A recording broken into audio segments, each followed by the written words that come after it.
Hello, my family. This is an introduction to an interview done by our associate David Baldwin with an individual in Israel, an esteemed representative in Israel who works with the Defense Department there in Israel and is also a frequent traveler to the United States. But this is a fairly lengthy interview, but I think it's very important because you will get a lot of insight from the perspective of somebody in Israel, including a history of what has led up to the contention between the Palestinians or Arabs and Israel from a perspective of somebody who lives there and who knows the history. So without going any further, I want to say here's the interview. I encourage you to grab your lunch or coffee or whatever and take a full listen to this phenomenal interview with an individual who will give us deep insight into what's happening now in the Middle East from the Israeli perspective. Here it goes. Welcome to today's podcast, where we have a man on a mission. Amit Grinfeld is going to be sharing with us his purpose and why he is on the front lines in Israel. And so, welcome, Amit. Welcome to the podcast. Thank you. Thank you. It's good to see you through the computer. I hope we'll meet face to face again. It was a pleasure. Future. Yes, it was an honor and a privilege to meet you in San Diego in person, which was really amazing to hear what it's like going on. Hopefully I'll be back. Yeah, hopefully I'll be back by September, actually. Okay. It's funny that we speak right now because I literally got the first schedule on. Wow. So yes, San Diego looks very far away right now. I'm back in Israel, flying back and forth from America. And spending some time here with my family, with my army duties, of course, as a reservist. It's not even part of my ordinary life. It's just part of the way it is now.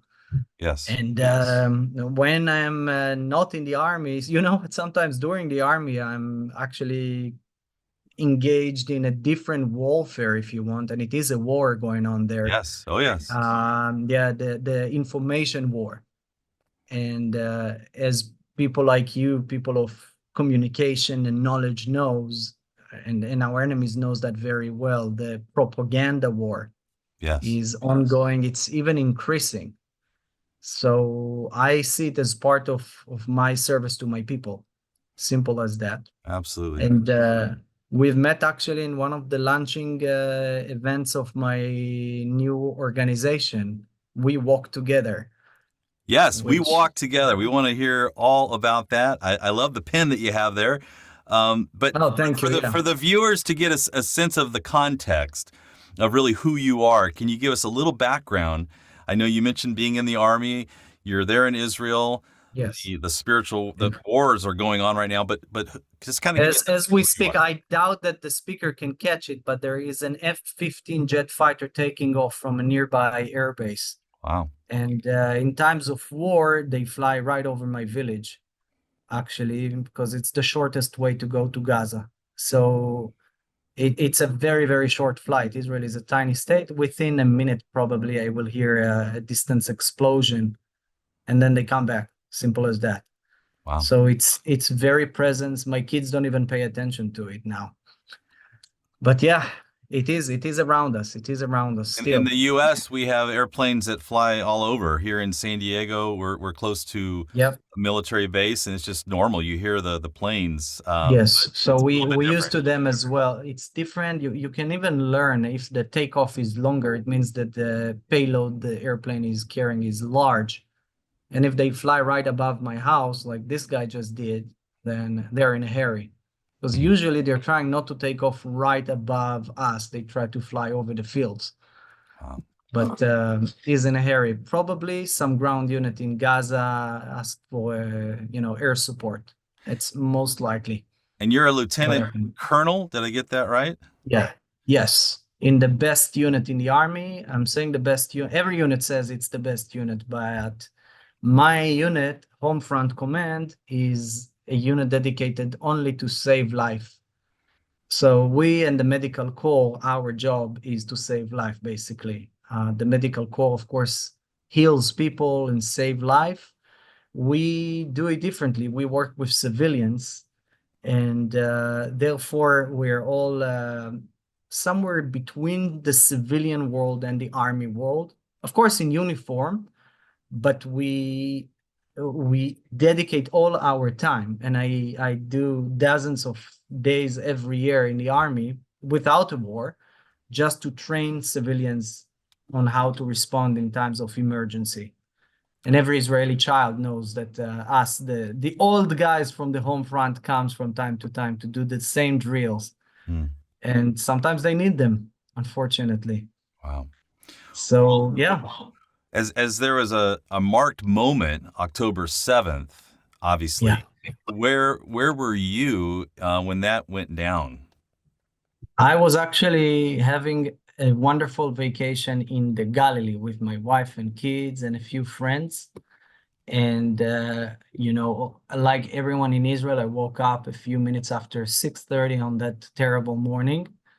And, the commander of my unit sent just a short record on the WhatsApp. All Israelis are using WhatsApp all the time. We call it the WhatsApp war now. And he just sent a short message, gentlemen and ladies, we are under attack, to your positions right now. And that was it. As I was dressing up, and telling my wife to pack up and drive away with me, because I was certain that Hezbollah will attack from Lebanon, and we were very close to Lebanon. Which apparently they did, but they did it only later and not in full commitment, at least for now. But that was my October 7. I drove very, very fast with my wife and 4 children, very young kids, dropped my wife and children at a friend's house. Israel is tiny, so there are very few places that are far enough from Gaza and Lebanon at the same time. Yeah.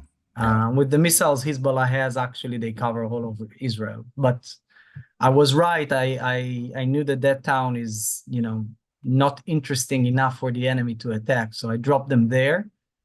And then I drove as fast as good to pick up my uniform in the house, and I went straight to my unit where everybody was gathering.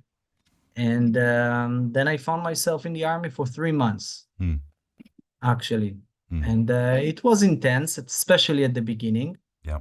Since now Hamas has been reduced to basically shattered units now, they cannot shoot so many rockets into the Israeli cities as they used to. Therefore, our units are now less busy, and they eventually released us in the first day of January. And 5 days later, I was inside an airplane on my way to San Diego. First to Hawaii, I'm sorry.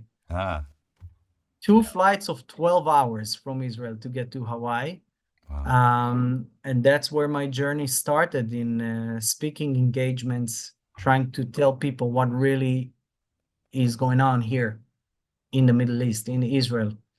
Because there is another war, David, alongside with our war, the physical war. There is a war on the mind and soul of the American people and the world, of course. Can you say more about that? I know on this recording that we're doing right now, it's kind of unique because it is on the Jewish holiday of Passover, which, the struggle for freedom and all of that. So interesting timing, but you give us a little more sense of when you say war and wars, what that really looks like. So it is, you see, in the areas around Gaza, everything is abandoned now. All the people have been evacuated. Those people and the people of the northern border of Israel, which means that around 10% of tiny Israel, maybe a little less, 8% of tiny Israel is being evacuated. 8%, just to understand the size, means more or less like all of California is more or less 8% of the United States.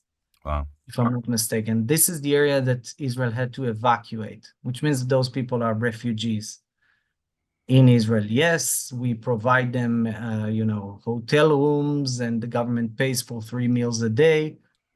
But it's a tough holiday this year There are more than 1,600 families that had to bury their loved ones because of the October 7 massacre and the battles after.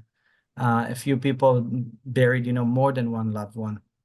Whole families have been killed, murdered by Hamas. Yeah. And then you have still 133 hostages that their families had to kind of celebrate, I guess, not knowing if they are alive or dead, not knowing if they'll ever see them again, and just, pray for their freedom. So it's another hard Passover. I reminded my kids, by the way, when they asked me, Abba, that's dad in Hebrew, Abba, should we even celebrate Passover? Is, great dinner. We read from what we call the Haggadah, and The which Seder, is, and yeah. the Seder. Seder means order, by the way. So it's a very, very Jewish, very ceremonial, but the bottom line is this: they try to kill us, they failed, let's eat. And that's what I told my kids, that the Jews are celebrating Passover through hard years and good years. This is our time now. And if my grandparents celebrated Passover the best they could in the Holocaust, then we should. Yeah. We should, because luckily now, the Israeli army is in the offense in Gaza, and the country is a lot safer, and we will deal with whatever comes from Lebanon. Yeah. That's what will happen eventually, most likely. So sweet and sad at the same time, I guess. The state of Israel seen better days. Yeah. People are sad, people are depressed. Can you yeah. Can you give us I mean, I know Passover is, where God brought the Jewish people out of slavery from Egypt. There's a sense of freedom. And you relive that story in the Seder and all the other things, and that's what you remember. And you're it's very similar to what's going on, one would say, right now, as you kind of reflect and relive that. But for those that don't know a whole lot of Israel, just to kind of go broad here, how big is Israel? And what can you share with us as how far back Israel goes? I mean, everybody maybe knows the story, but they don't know the story. But I'd rather have you share it than, me or someone else. But you know it. What can you share with us? The question should always, the question start with the question, how small Israel is. How small Israel is, not how big Israel is. There you go. Thank you. So I'm traveling a lot in America, and my friends are willing to drive 6 hours just to come and see me, and I think they're lunatics, but that's what you have to do. It's a very enormous country. Israel is at the size of New Jersey, and it is surrounded by states. Some of them we do have peace arrangements with them, but they don't really like us in the Middle East. It's the only Jewish state on earth with its own unique history that goes way back. Here's an example of something that happened to me today as I'm, trying my best to send messages, pro-Israeli messages out there on the internet, say Instagram. Some genius today wrote today that the Israelis are just stealing land and we should go back to Germany and Poland. That's what he wrote down. Right. And I immediately answered to him and I said, his name was David, just like yours. And I told him, your name is named after a Jewish king from Hebron who ruled the land of Israel 3,000 years ago, way before Germany and Poland ever existed. Of course, the genius didn't reply to that. I think I put him in his place. But here you go. I mean, the very names that surround many of our American listeners right now, David, Sarah, Rachel, and so on, Aaron, there is a whole list, not to mention the Christian saints that many of them were here. Absolutely. So obviously Christians, we believe in Jesus, who was Jewish, right? Of course, Yeshua of Nazareth, of course. Absolutely. The very culture of the West and the United States of America is coming from the land of the Bible. So the Jewish identity goes more than 3,000 years ago, because if we celebrate Passover, that puts you at around 3,500 years ago. So it's way deep in the mists of ancient history, Bronze Age. And archaeology proves it if the Bible is not enough. Yep. And now we did an amazing historical comeback, if you want. Yep. But it is to come back. It's to come back home. And our enemies don't like it. They never did. So for those that are starting to kind of get their bearings, and when you mention enemies, those that fought and attacked and whatever, so how did things shift and change from, say, 3,500 years ago to, we hear the word Palestine, we hear all kinds of, so help us to get a sense of, what has transpired. 1948 was very significant. So things like that would help. 1948 is the official announcement year of the rebirth of the State of Israel. 75 years ago. 75 years ago, the land of Israel was reborn, so you can call it a very young state of a very ancient nation. At the same time, it's important to mention, by the way, that not all Israelis are even Jews. We have Christians, we have Arabs, we have Druze, we have Armenians, and small minorities just as well. It is the only democracy in the Middle East. That's what our enemies are trying to make the Americans forget. Yeah. But when you say Israeli today, the majority are Jews, yes, but there are many more. Anyways, this historical identity goes way back, 3,500 years of identity. The name Palestine was adopted by the Arabs who live in the land, on the Israeli land or the Palestinian land, as they proclaim themselves, and they adopted the name in 1964. The name was given to the land actually as a punishment to the Jews. We even uploaded a video about it on our social media, one of the most successful ones. So it goes very simple. You had the Philistines. Those were the seafaring people that fought against the ancient Israelites. They managed to colonize a small portion around the city, how ironic, of Gaza, Ashkelon, Ashdod, Gat, and Ekron. So 5 small cities, relatively speaking. It was a small, it's something like a county in America, the area they controlled. Okay. But they were sworn enemies of the Israelites. Eventually, they got exterminated when the Babylonians finished off the whole area. And we're talking about the destruction of the first temple. So 1964 is what you mentioned. This is when the Arabs who tried to inherit the land, tried to deny the Jewish rights, they adopted the name officially. Before that, if you check records from, say, 1948 war, the Arabs called themselves, well, Arabs. And they were not even united. It's a new nation. I'm not saying that it's not a nation. It is now because they decided so, but it's a new one. But the interesting thing is that the name, I must refer to the name Plishtim is how my people used to call those sea people. And the name Plishtim means invaders. So 3,200 years when those guys showed up and the skirmishes started, that is how we call them. We don't know how they call themselves. We only know the Hebrew version from the Bible, Plishtim, with a P. And it means invaders. And the Romans, 1,000 years later, see how we measure time in our land, more than 1,000 years later, wanted to punish the Jews for rebelling again and again and again. So in the 2nd century, Emperor Hadrian decided to try to destroy the name Judea or Judea in Latin. You know, the J can be translated in Hebrew to Yud. So Judea or Judea, correct. Yeshua became Jesus, right? The J. So that Roman emperor actually gave us a punishment. He renamed the country after our ancient enemies. So he decided to call it Provincia, which means province, Palestina, with a P. And from that point onward, we got stuck with that name, a name given to the Jews as a punishment. And how ironic, when the Arabs colonized the land centuries later, they just inherited the name, but with one change. And the change is very different, very simple. In Arabic, you don't have P. They don't pronounce P.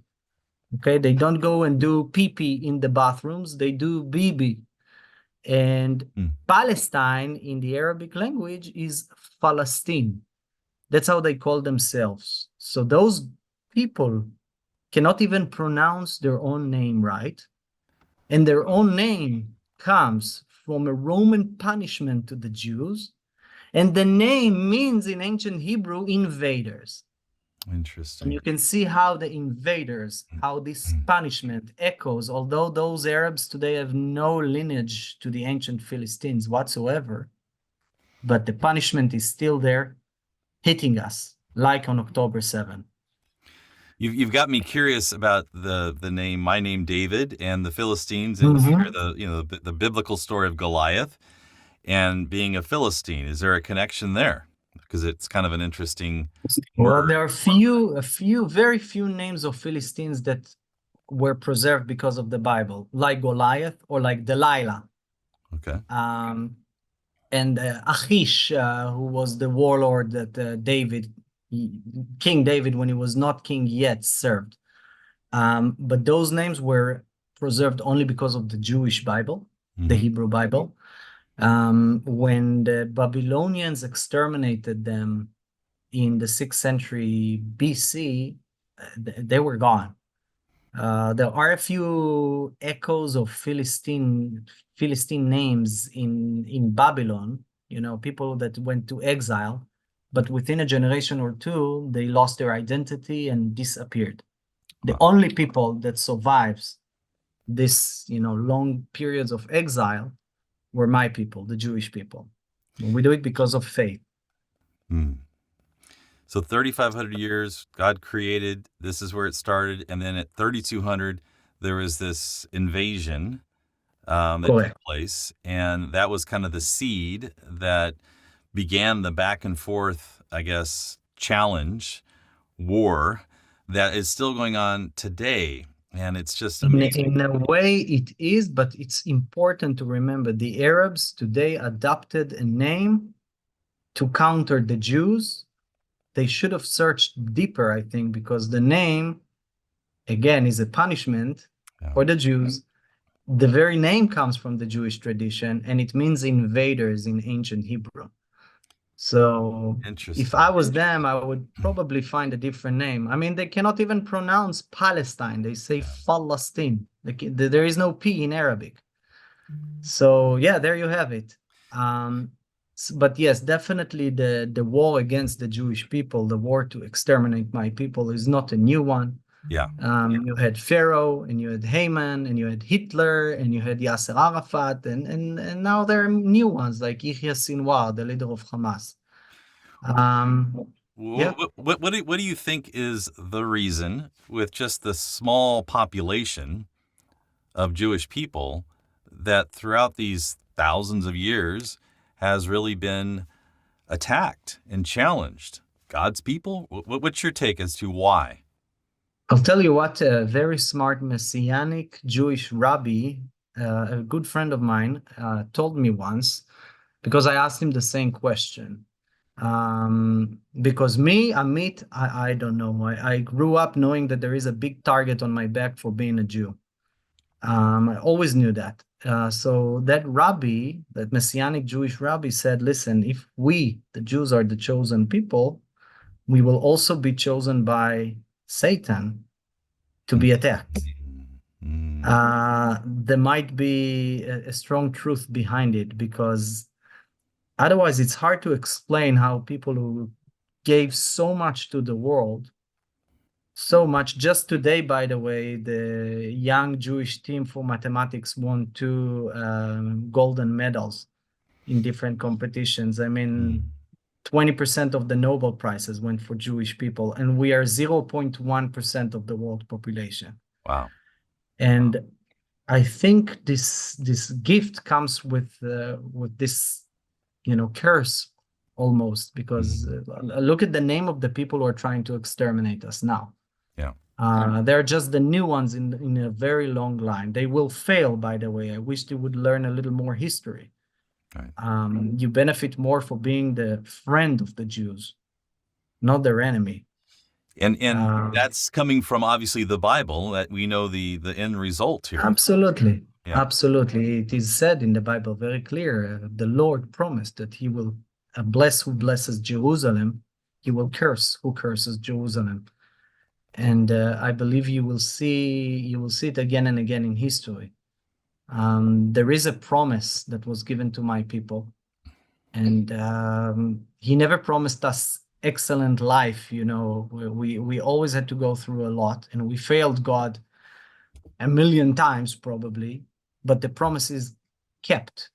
And the very fact that I'm here, in a Jewish village now in the land of Israel, 2024 already, and yes, there is a local war going on. By the way, we've been through much more terrible wars than this one.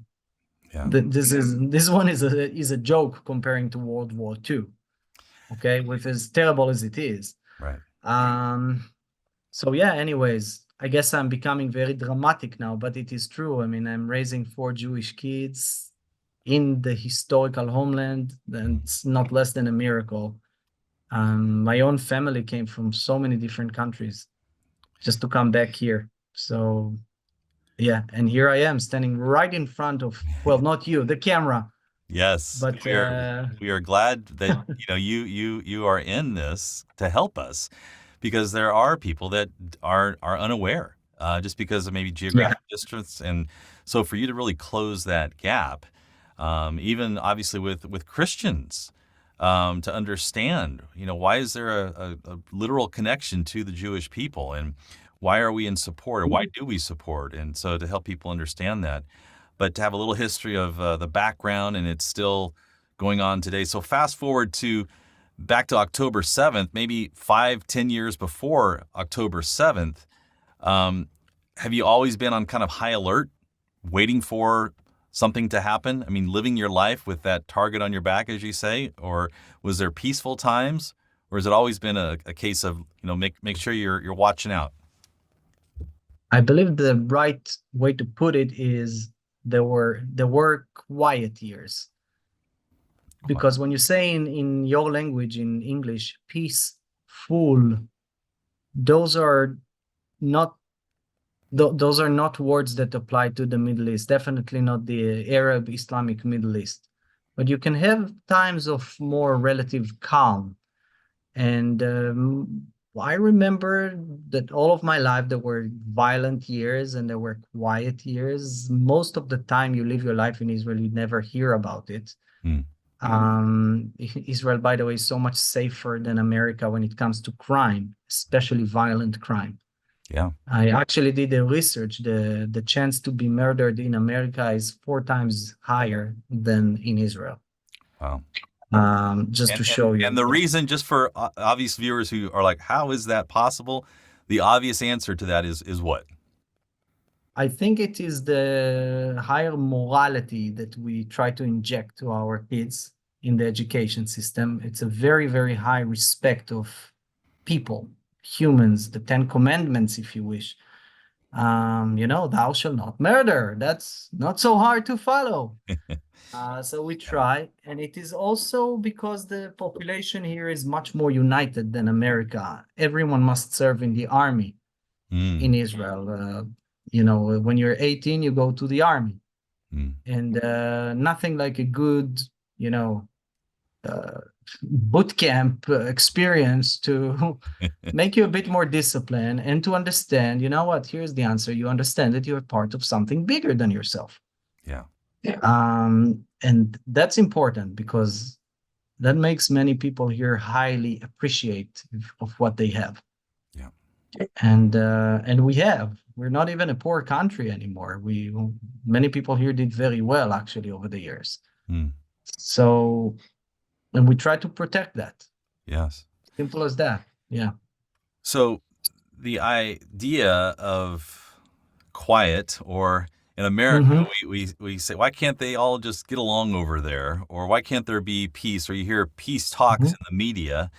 And has there been ever any headway of finding some sort of relational connection or commonality, or is it just like, ice and heat, or black and white? I mean, it's just not It's possible. a great, the question of all questions now, isn't it? Yeah. Look, there were actually a lot of successful peace treaties between Israel and Arab states over the years, such as the one we had with Egypt, Jordan. And thanks to, actually, it was President Trump just a few short years ago who brought Israel and 4 Arab countries to the negotiating table, sorry. And now we have peace with Bahrain, with the UAE, with Morocco, and with Sudan. And maybe peace or agreement or some kind of a normalization, call it whatever you want, will happen with Saudi Arabia. When Iran, by the way, attacked Israel just a week ago, there were Yes. Jordanian jet fighters who flew and intercepted incoming projectiles from Iran. So of course it is not exactly a lovey-dovey peace between the people. It's not America and Canada, Yeah. but it is cooperation between the states. It's important. But between us and those who call themselves Palestinians now, our neighbors who we have to share this tiny land with, I don't see it happening at the moment, because they hate us so much. You can see what they did in October 7 and enjoyed every second of it. Yeah. Peace with people with such education system, I don't see it happening. Yeah. I hope there will be peace. I don't want my kids to go to the army. I mean, I'll be very proud of them when they will, but I don't want them to. But until we'll have peace, we will definitely go and serve our country in the army, because the only thing that keeps us here, and I think many people in America don't understand that, is our army, the IDF, Israel's Defense Force. And again, go back to October 7. Look, when the army failed, tactical failure, not even strategic failure, tactical failure to respond in time, to identify the danger. And more than 1,200 of my people were slaughtered in one day, of whom more than 800 were innocent civilians and the rest were innocent soldiers who just did their duty. Babies, women, children, elderly, men, everyone. And that was just a tactical failure to identify a specific threat. Yeah. So with those people, peace, I don't think so. We will have to make sure we will be defended. Yeah. So there'll be a period of calm.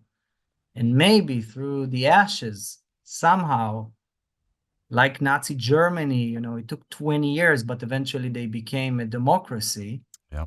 Right? In the 60s, it was federal Germany. West Germany was an active, functioning democracy already. Yeah. Maybe, how would you call it? I don't know, David, help me here. De-jihadization or something like that. The reverse process of turning people away from jihad, away from radical Islam, if that is even possible. Yeah, it would have to be a revival. You hear about wars, the dematerialize, or the zone, which is just a place you can't fight. But it's really, it's going to have to be remarkable for really God to move, and for people to choose to have relationship, which was where things all started 3,500 plus years ago. So agreed. It's an opportunity, and as Israel navigates the current landscape, which is really difficult, and the misunderstanding and the hate,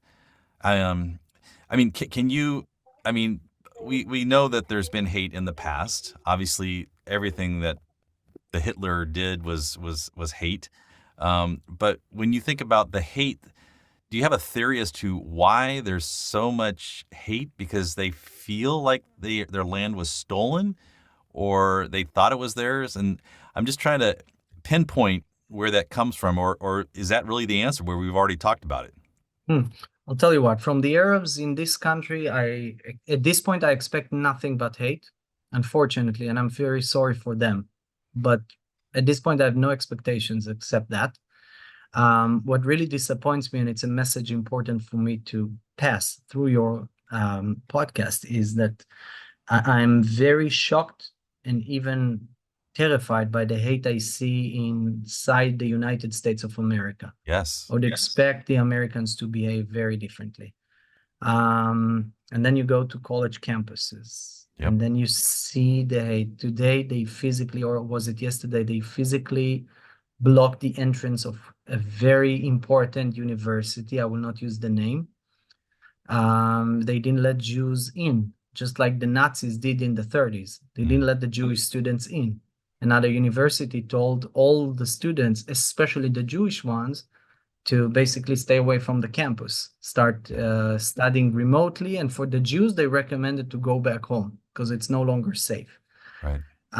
This is pure hate. And many, many, many of those haters are not Muslim students or Palestinian students who were told to hate the Jews since they were born, but what is called, excuse my language, but useful idiots in the service of evil. Those are people, surprisingly, many of them, although Islam is definitely had nothing to do with progressive values of liberalism. Right. But the people who support them more than anyone else in America, and I'm shocked to learn that, and it is horrible, are actually the people of the extreme left. Yep. And they're very powerful, they're very noisy. And the other side managed successfully to win a propaganda war against my people. Yeah. I mean, the only country in the Middle East with human rights is Israel. Yeah. And even if you ignore the existence of Hamas, a recognized terror organization called Hamas, you are left with horrible regimes with no human rights, no respect for any Western values.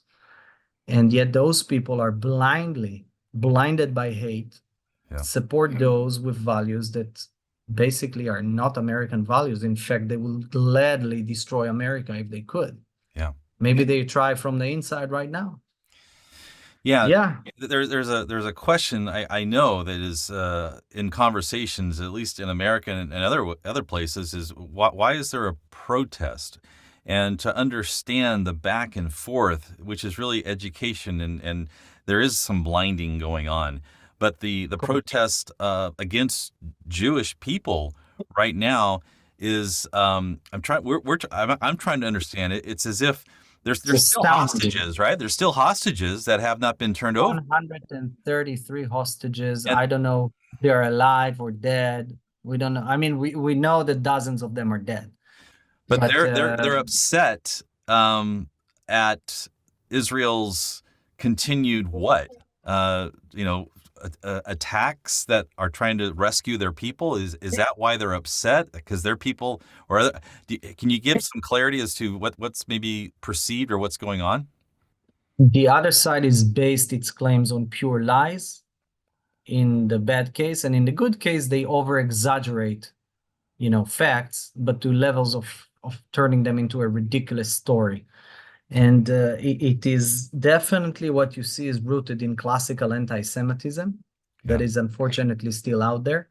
There is a complete failure of my own country, of Israel, to fight the propaganda war. We did not understand that the war over the narrative. We always thought that being on the right side of history is enough. Well, David, it is not. This is what my new organization is trying to push back against. Right. To unite the people against hate, against Jewish hatred, against Israeli hatred, and even against American values that are so similar. So when the other side claims that Israel is committing a genocide, which is a lie, okay, because the Gaza population is booming for decades, how can they be under a genocide? They claim that we starve them all in Gaza, but Israel is giving its enemies food. I mean, they're now giving them so much food, I don't even know if they can eat all of it.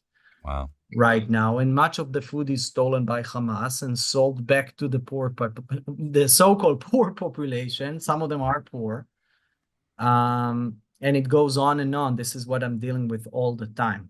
Yeah. And the other side shouts on every platform possible, including podcasts. Yeah. Shouts naked lies shamelessly and loud enough, because when you lie enough times, when you shout it, people will start to believe. Yeah. Okay, Hitler did it many years ago in Nazi Germany. They can do it in America too. Yep. Especially America of today, that is so Yep. divided, Yep. so sensitive. And even Hitler didn't have the social media to spread whatever lie he wanted so fast. No. Exactly. Yeah. It's this information would be yet another war, as you were mentioning earlier. It is definitely a war, and unfortunately, Israel failed and still don't do enough to understand that the information war is a front, just like the Gaza front or the Lebanese front or the Iranian front. Yeah. And our enemies know it. And it's crazy, but it's all true. Well, before we get to understand more of your organization, We Walk Together, which is really, you're trying to bring people together. Before we go there, which is the intent of this, is education and support and finding ways to, build bridges and connections.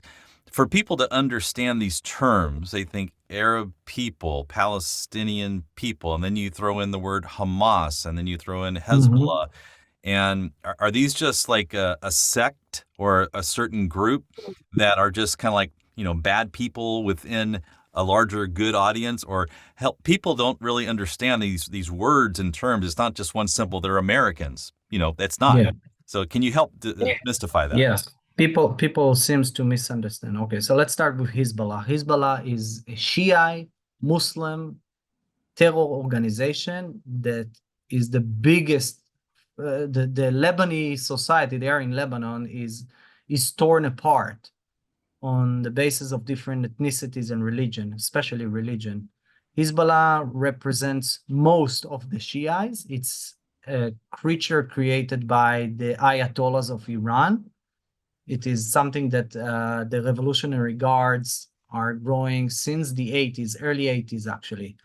And this powerful terror organization is the biggest single threat on the state of Israel. They have more than 100,000 armed men and 170,000 rockets. And they're shooting a few of them every day on Israel, trying to pin down as many Israeli soldiers to the Lebanese border. This is why we had to evacuate all those 80,000 poor citizens from the Lebanese border. And those people are now in hotels for 7 months. Wow. So this is Hezbollah. You have Hamas. Hamas is a radical Sunni organization, Islamists, of course, an offshoot of the Muslim Brotherhood. And the Hamas is basically a Palestinian organization. And its home base was for many years Gaza. Indeed, they managed to be elected. The Palestinians in Gaza and the West Bank elected them in the only free elections the Palestinians ever had in 2006. And immediately after, the year after, Hamas actually violently threw off what was left of the Palestinian Authority from Gaza, killing and injuring hundreds of them in the process. And ever since, Gaza is controlled by them. So it's a small piece of land that Hamas, the terror organization, controls. Now, Hamas did atrocities for decades now, blowing up those terrible suicide bombers inside buses in Israel, attacking civilians, shooting rockets, stabbing, shooting, booby trapping, you name it.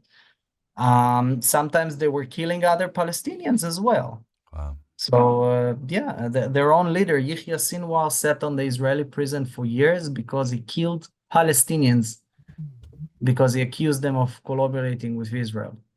He killed them with his bare hands. He was very, very proud of it, always. So they call him the butcher. And this is the man that Hamas elected to be their leader. Shows you who you're dealing with. Now, you asked something, or you mentioned something very important. Is there a separation between the civilians of Gaza and Hamas? Yes. Here's a magic question. If you have, first of all, a spoiler, I have no way to know who's who. And Hamas knows it very well. And if somebody out there on earth will find a way to separate between the Palestinian population and Hamas, please tell me immediately. I will personally call the chief of staff of Israel to tell him. You see, Hamas is embedded inside the civilian population. The Hamas members are the people of Gaza. Many of the people of Gaza are Hamas. Their Palestinian statistical surveys prove, and I'm talking about fresh data from last month, that more than 71% of the Palestinians support Hamas, even now, even after all the destruction they brought on themselves in Gaza. So there you have it. They're still very popular. Some people don't like them. Some people are afraid of them. Some people hate them. But so far, there are no signs of a major uprising against Hamas. Yeah. Let's not forget, like Nazi Germany, Hamas had years to educate the kids and to educate the youth and the young adults to become zombies, literally. Yeah. And it's terrible, but it is the reality we deal with. They will gladly die in the service of Allah, as they call God, doing the most horrible things, truly believing that they will go to heaven. Yeah. Yeah, cult of death, if you want. Yeah. And the problem is that they had so many years in education. You see, Israel chose to contain Hamas, not to uproot it completely. I don't know if you can. I mean, there's still Nazis out there, right? So ideas are very hard to eradicate completely. Yeah. But Israel decided to contain Gaza, to blockade Gaza, trying to prevent the arm race of the Gazans. The success was not enough, as obviously we see now. But just imagine what would happen if they would have free access to the world markets. How many weapons could they acquire by now? Yeah. I mean, look how much they achieved anyways. I'm just thinking about what if they could buy, I don't know, bigger missiles and tanks and armored vehicles and do October 7 10 times stronger. Yeah. And that is what they will do, by the way, if they will not be destroyed. At least as a government. You know, even if you could not get rid of all the Nazis out there, you can at least destroy the Nazi army, right? And take out their government. And that is what Israel will have to do and will do in Gaza, I'm sure of it. So I hope, give the audience just maybe if you have this, like numbers, like how many people are, I guess, Jewish in the world, how many are Jewish in Israel, and then how many people are Palestinian or Hamas? Do you have any of that data, just rough numbers? Yes, and the data is also available on the internet. Of course, people should be careful with the sources. Here is what I'm pulling out right now. Jews in Israel are just a little less than 8 million. Jews all over the world are somewhere between 15 to 16 million. Depends how you count. There are many, many dozens of millions of people that are half Jewish, quarter Jewish, but people who identify as Jews, practicing some sort of Judaism, or just born to Jewish parents are about 15 to 16 million. That's it. We're still fewer than our number before the Holocaust, even today. Wow. The Palestinians, that's hard to count. And they play with the numbers very well. They do it with the casualties number too, by the way. For example, they count everyone as dead civilians. They forget to include the terrorists inside. Yeah. Palestinians were, well, we know from the British time, before Israel was born, that in the eve of 1948, there were about 1.2 million Arabs living in the Holy Land. Some of them ran away during the war. Some of them were forcibly out of their house, forced out by the Israeli army, and some stayed and they are now Israeli citizens. So altogether, they multiply their numbers several times. And here you go, right? And they claim that they are under a genocide. There's approximately somewhere between 10.5 to 11 million Palestinians, maybe even a little more. They are identifying themselves usually as Palestinians. Many of them are even Around the getting world? money. You're saying around the globe? Yes, around the Yeah. world, Yeah. around the globe. Inside Israel, you have 2 million Arab Okay. Israelis. Some of them sometimes describe themselves as Palestinians. Mm. Some don't want to do anything with it. Some of them even serve in the Israeli army, just to show you how complicated it is. Then you have Arabs in the West Bank, and you have Arabs in the Gaza that consider themselves as Palestinians. And then you have Palestinian diaspora in Lebanon, in Syria, in Jordan, and elsewhere out there in the world, including, say, even in Chicago, there is a concentration of them in a place called Little Palestine. Mm. Okay, there are some of them live in Dearborn, Michigan, and I mean, the data is available over there. Sure. Just I advise everyone, especially nowadays, check different sources and compare them carefully, Yeah. and try to use official educational sources when you do that. Yeah. A lot of people, including the American president, by the way, quote numbers now that are provided by Hamas itself, which is Right. ridiculous.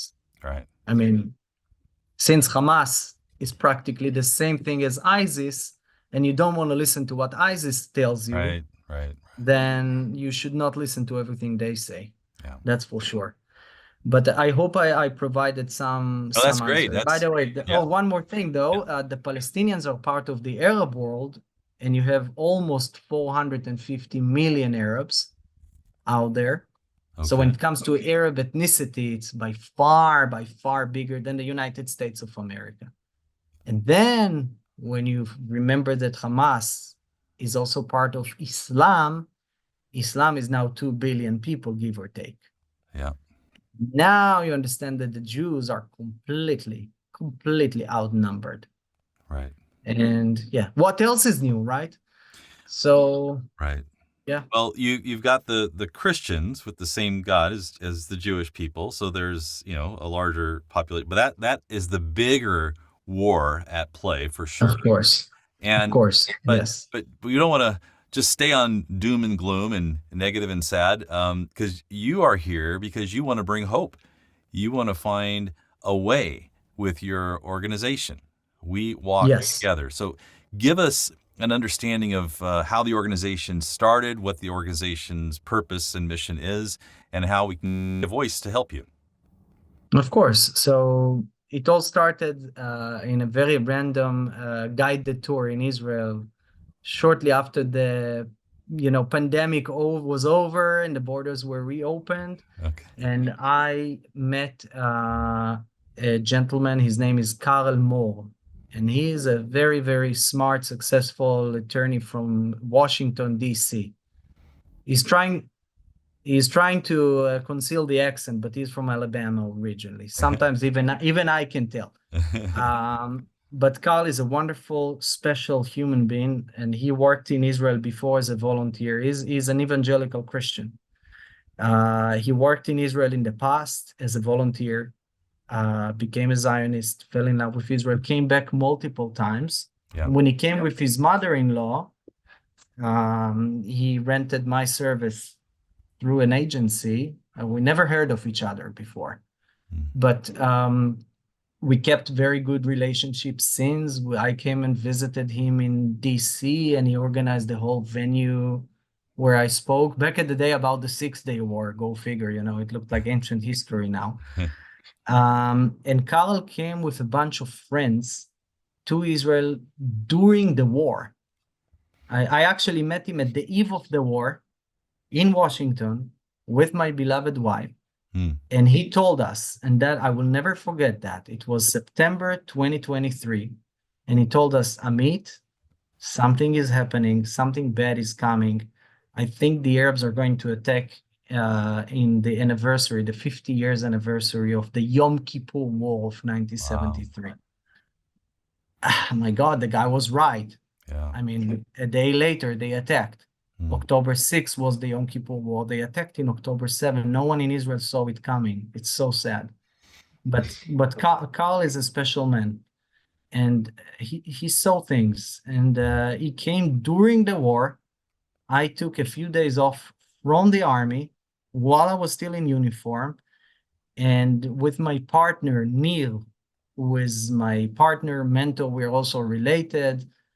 We took Carl, and both of us are tour guides. Neil even have his own tour company. Ah, And we took Carl and his friend, who is a pastor from Detroit, Aaron Cordell, and our beloved friends David Turner and Ian Donahue, and the six of us, as we say in Yiddish, schlepped all over Israel during the war.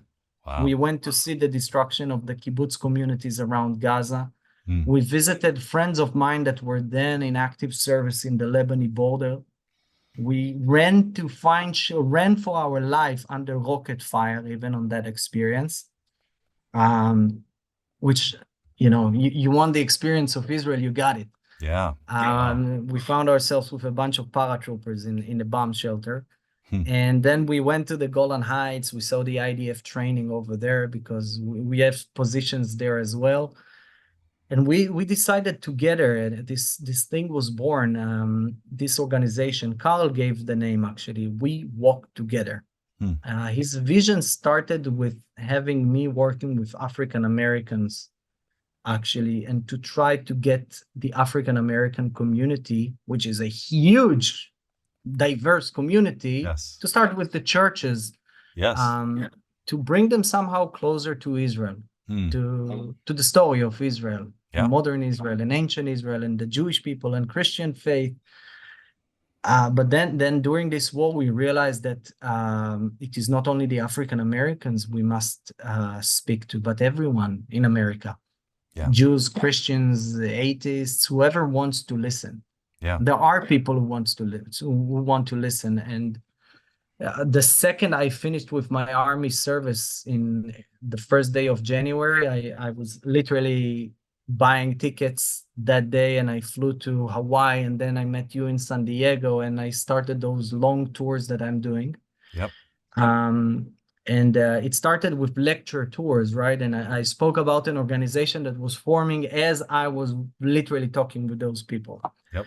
So it still is the most hard time of my life, sort of speaking, because, we have the kids here, and there is still army duties, and we are inside an active war.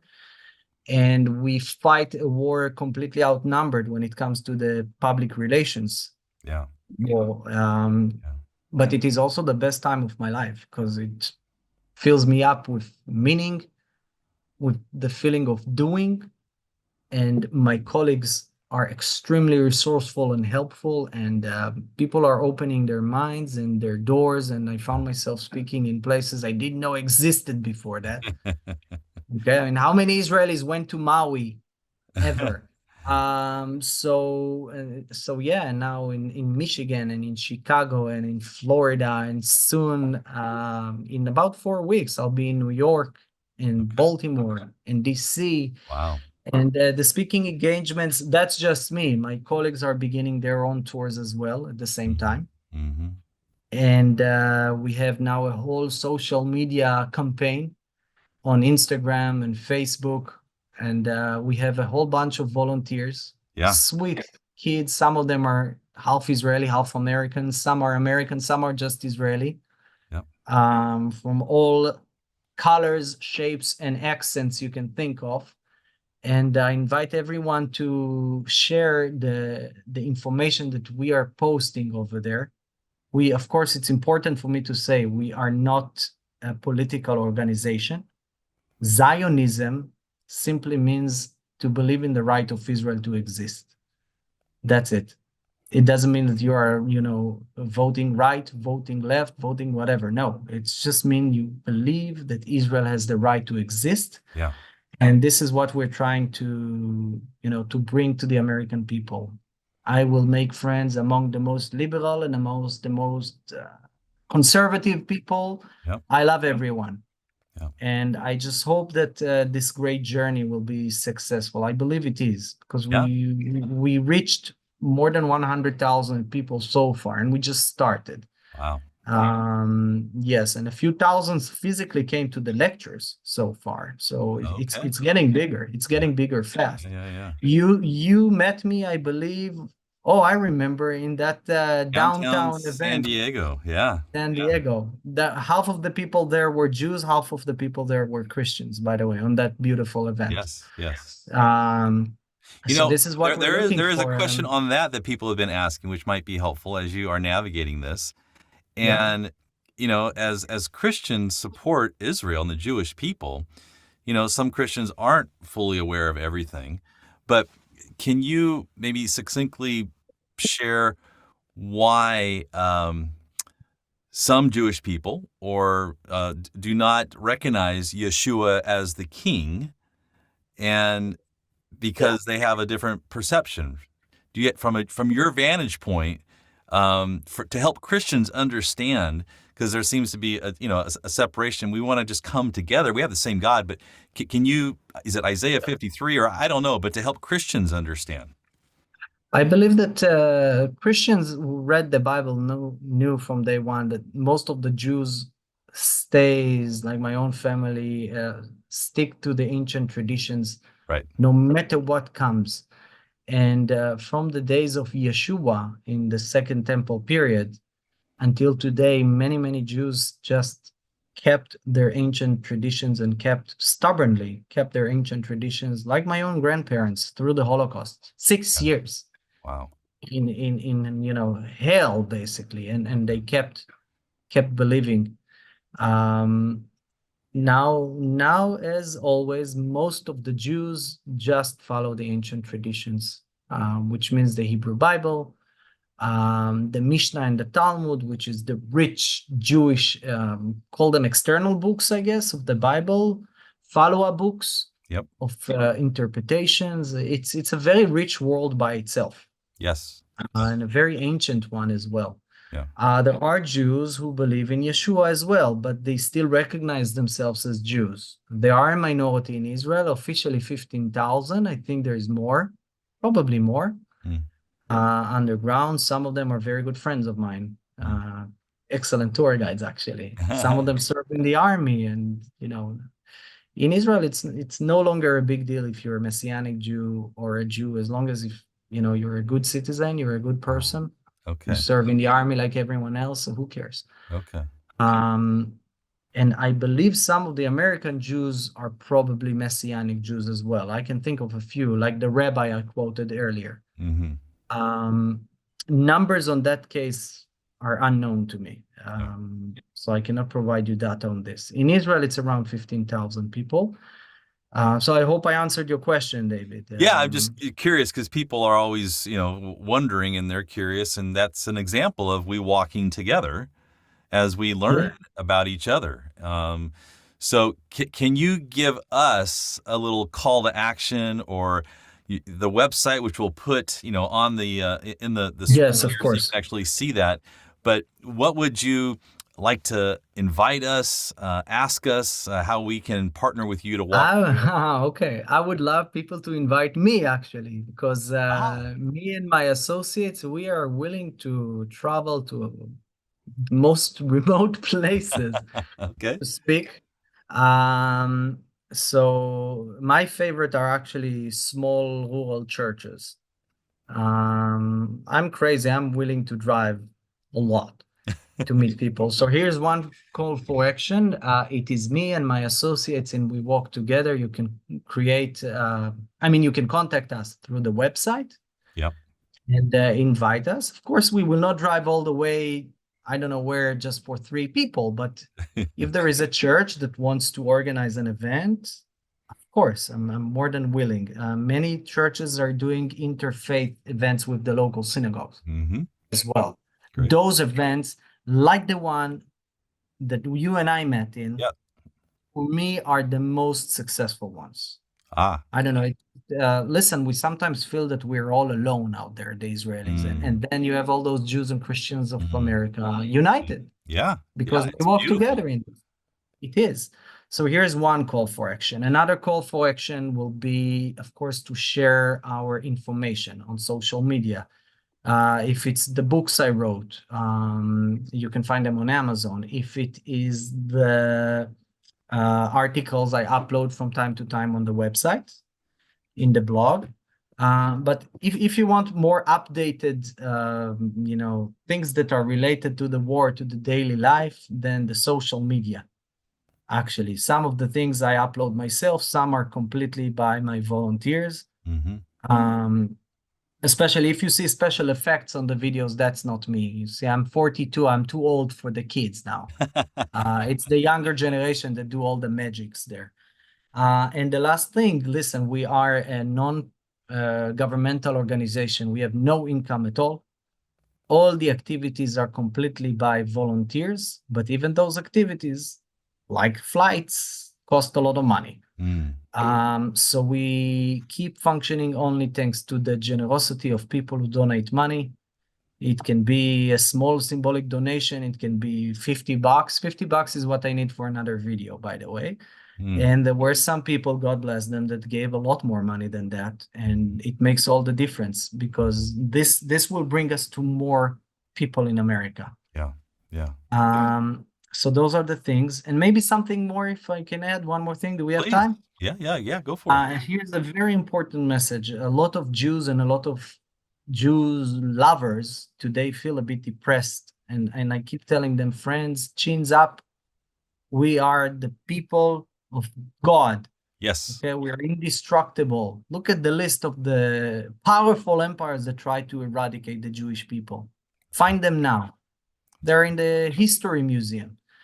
I truly believe that we have, the Lord on our side. We are on the right side of history.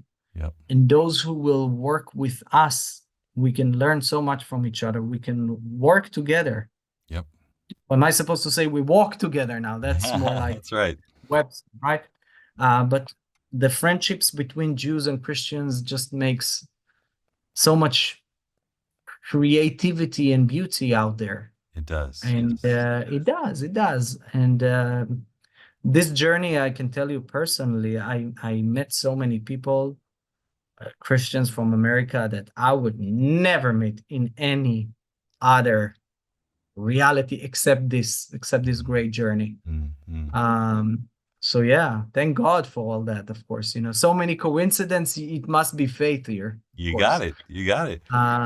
Yes. Why don't we thank God right now on this broadcast? Of course. Yeah. Of course. So I do.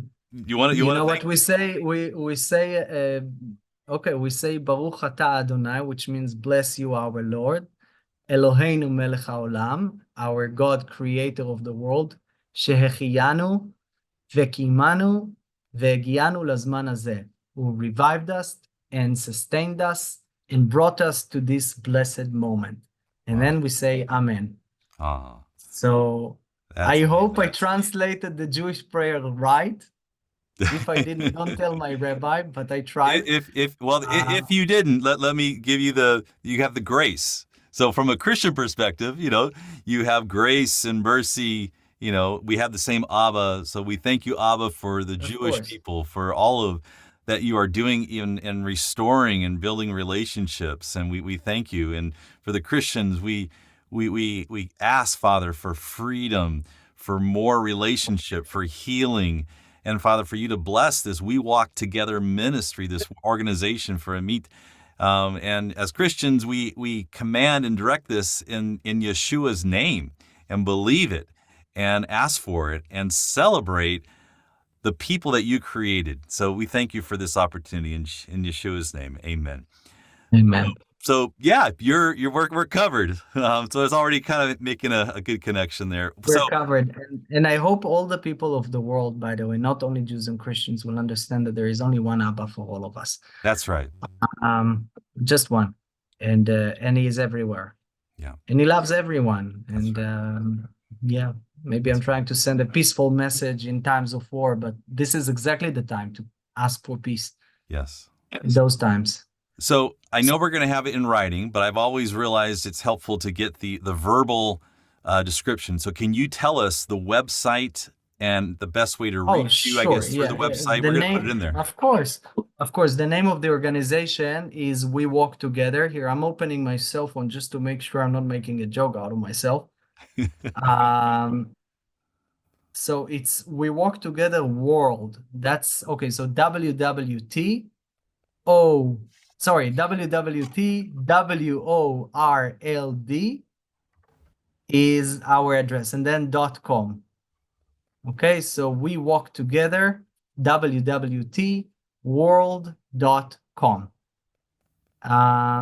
Then through the website, you can find us on social media. But if you want, it is We Walk Together with no space between the words, wewalktogether.il as Israel. So wewalktogether.il. You can find us on Facebook and Instagram. And this is the way to get to us. People can send emails to us through the website and to ask questions, ask for information, invite us for speaking engagements. Yep. It could be me, but my associates are wonderful speakers, educated people. Some are Jews, some are Christians, some are both. And we seriously, and Yeah, it awesome. doesn't matter. It's just a matter of geography and time and all that. But Yeah. we are blessed. We're getting more and more calls. There are a lot of people who want to help, and this is my message to everyone, that we walk together here, and we will walk all the way to your church, synagogue, congregation, whatever you call it, and we will speak over there. I love it. Of I love it. course. It's kind of fun. I mean, you're kind of going on a world tour. God's got an assignment Yes. for you. This is kind of cool. This is your purpose right Yes. now. I am not sure my wife shares the same feeling Ah. here, being alone with 4 kids and full-time job. But I mean, I worth absolutely nothing without her. That's for sure. She's the real power behind me. And just to highlight, my wife's name is identical to mine. Did I tell you that? We're Amit and No. Amit, Huh. which is kind of rare by itself. But yeah, we have the same name. Amit means a friend. And that's what God wanted us to be, friends. So Wow. Amit and Amit. Yeah. Wow.